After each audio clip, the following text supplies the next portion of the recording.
So as we saw with Predator 2, it's tough to make a sequel to one of the greatest action movies ever made, and it's especially been tougher considering the two debacles that have come out since. So can this kind of course correct the series?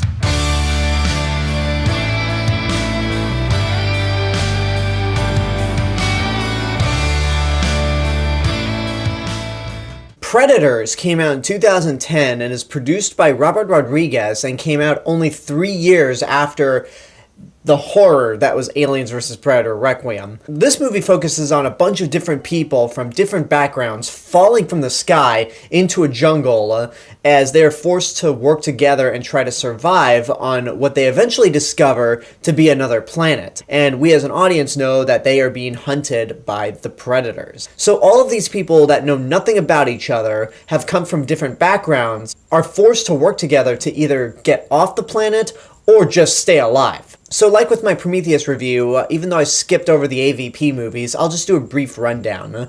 They're abominations. I haven't seen the first Alien vs. Predator since it came out in theaters, so I don't know if my opinion will change on rewatching it, but Aliens vs. Predator Requiem has been scarred in my mind for 11 years. I hate that movie so much. So with Predators, it comes out 3 years, which is a little too soon, so a lot of people just didn't know what to make of it.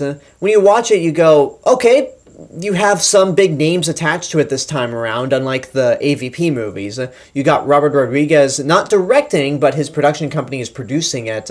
You got Academy Award winner Adrien Brody. You got a Robert Rodriguez regular with Danny Trejo. You got Laurence Fishburne. You got Topher Grace. You've got a couple of recognizable people that have been in some big A-list movies. So maybe there's a sliver of hope for this to be better. And in my opinion, it's a pretty damn good movie. I mean, it doesn't come close to the original Predator, not by a long shot. And when you watch this movie, it's trying so hard to be to Predator what Aliens is to Alien. Right down to the movie being called Predators. I mean, this is no Aliens either. Like, get that out of your mind right now. But I think this does a lot of what Predator 2 should have done. Because when I watched Predator 2 for the first time, I just felt kind of iffy about it. It wasn't terrible. It was better than Alien 3 and Alien Resurrection, like I said. But it just feels more like a repeat of the first movie, where it just makes slight tweaks here and there, but ultimately doesn't progress the story or the mythology of the Predators all that much. This movie does exactly that. Maybe not to an extreme degree, but more than it did with Predator 2, to where this doesn't feel like a complete rehash of Predator. It feels like a continuation. It feels like what a sequel should be doing. And this actually does a lot of things that Predator 2 did do, but I just became more invested in this one. For one, you got our characters in the jungle. Sure, we saw that in the first Predator movie, but unlike the first movie where you had all these commandos who knew each other and had great camaraderie, you have all these people who have never known each other. You have a couple of soldiers from different armies around the world. You have a doctor, which is strange. You have one of the most dangerous criminals ever. You have a Mexican drug cartel. You have a Yakuza. So you have all these people from different backgrounds who are forced to work together, and they start out being really interesting. You get to know a little bit about each of these characters and who they are. And that's more than I can say they did with Predator 2 with Danny Glover, because outside of Danny Glover, I didn't remember any of the other characters, except maybe Bill Paxton, but that's just because he's playing Bill Paxton. With these characters, as I said, you get to know them a little bit. You know their background, but after a while, they just suddenly become fodder for the Predators. And the way the movie builds up the mystery of the Predators is actually kind of effective. I mean, this is the third Predator movie, fifth overall if you count the AVP series, and it's doing the thing that Predator 2 did, where you go, okay, we know what the Predators are this time, so there's no suspense, but there is some suspense in the fact that they're not on Earth this time around. Rather than the Predators going to Earth and hunting the toughest people they can find, they kidnap the toughest people they can find and bring them to this game preserve of a planet. We learn how these specific Predators hunt and what their tactics are, how they have attack dogs.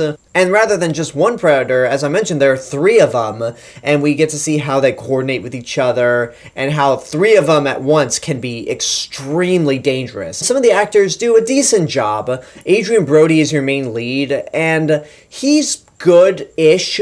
Throughout all the movie, his attitude is just a very grim and rough, tough guy. Almost like he's trying to do a Batman voice. And after a while, he just kind of becomes a one-note character. The weirdest casting choice for me is Topher Grace. And I don't have anything against Topher Grace at all. I think he's fine. But you look at him compared to everyone else, it's like they just pulled out some random nerd and just threw him into a group of jocks, tough guys, and bullies.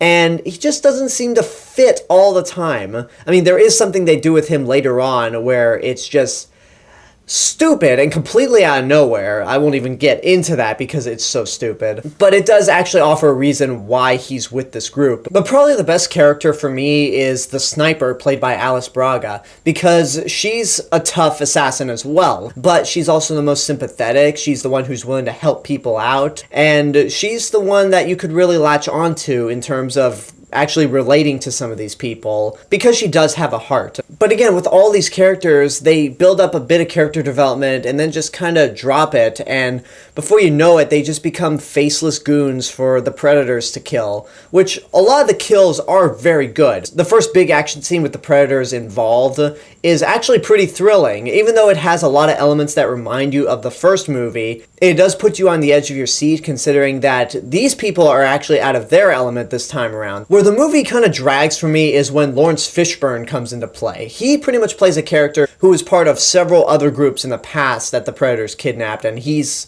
as he says, the one that got away.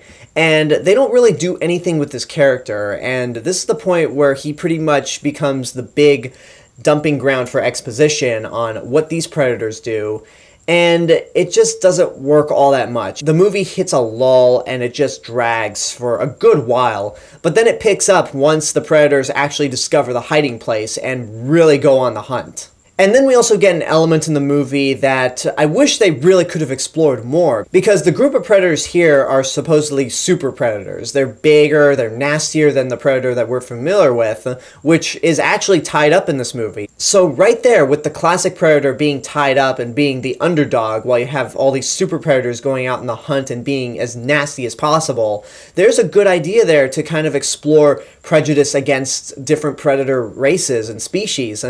But they don't really deliver on that in terms of a more intelligent way. Now, granted, this is a Predator movie, so you mainly come here for the action, and there is a fight scene between the classic Predator and the main villainous Predator, or as it's known as the Berserker Predator, and it's actually pretty cool. This is something that I've been wanting to see for some time, Predator on Predator action, and I think it delivers. And I think a lot of the special effects, considering that this is a smaller budget, actually come off pretty great. All the animatronics with the Predators are really good. They're super convincing, and the Berserker Predator with his helmet off is just so nasty and intimidating. But there are a handful of bad special effects, and some composite shots that just don't look convincing at all. But it does look pretty good considering the budget they had to work with. I mean, Robert Rodriguez has always been known for working with smaller budgets, but this one looks pretty damn good. And also, I gotta say that I'm happy Rodriguez didn't direct this movie, because I feel like Rodriguez, while he can be very talented at points, he does seem to go a little overboard with a lot of his movies. So in this movie, it just feels a little more pulled back, a little more restrained, and I just wonder, if he had directed this movie, how would it have turned out? Would it have been crazier? I guess we'll never know. One little issue I have with the movie, and this is something that I addressed 5 years ago when I reviewed Star Trek Into Darkness, are callbacks that they do with the first Predator, mainly when Adrien Brody quotes Arnold Schwarzenegger. When I did my spoiler review for Star Trek Into Darkness 5 years ago, I said that nobody should ever be able to quote William Shatner or Arnold Schwarzenegger. And in this movie, when Adrien Brody's having the big final confrontation with the Berserker Predator, he goes, "Come on, I'm here, kill me, come on, do it now, kill me, I'm here." And it just doesn't work. When you hear Arnold Schwarzenegger say it in the first Predator, it's a little more convincing and it's more quotable. "Come on, kill me, I'm here, come on, do it now, kill me, I'm here." When anybody quotes Arnold Schwarzenegger, it just doesn't work. It comes off as goofy, whereas Arnold Schwarzenegger somehow manages to make it a quotable one-liner. One little minor issue I had was with the film's score. Now granted, it's the score from the original Predator, which is always great, but that very much is the problem, because Alan Silvestri didn't write the score this time around, and instead it's John Debney, who I know is a really good composer. One of my favorite underrated scores of his is actually Iron Man 2 of all things. I actually dig that score a lot. But here, he's not really given any room to make his own sound for the Predator series. It pretty much feels like somebody said, just do what Alan Silvestri did. Even if you have to steal cues from the first Predator, just do what he did. We gotta get people back into the series in a positive light. So, again, the Alan Silvestri score for Predator is awesome. It's an excellent score, but I just wish there was a little more of a unique voice for this one. But on the whole, I think Predators is actually pretty underrated. I've heard a lot of people since this movie came out say that Predator 2 is better than Predators.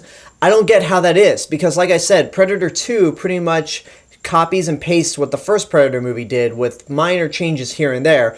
Predators actually expands on the mythology. It gives us a new look on the Predators and how these specific ones hunt, how they capture the toughest guys on Earth and bring them to their own game preserve planet. We get a little hint of prejudice against different Predator species, which I'm hoping that the Predator expands upon. Because if I'm just going to judge by what we've seen of this huge Predator in The Predator, it might do what this movie didn't really do. But regardless of my complaints, it's good. It's not great, though. It doesn't even come close to what the original Predator was. There was never a moment in this movie that made me go, wow, that was amazing. It's filmed competently, the action's fun, it lives up to its R rating without being exploitative to the extreme that Alien vs. Predator Requiem or Predator 2 were. It can be very suspenseful at points, and just watching the two Predators fight each other in that one scene is, for me, worth it altogether. So why didn't this movie do as well financially as one would hope, considering that this was pretty good?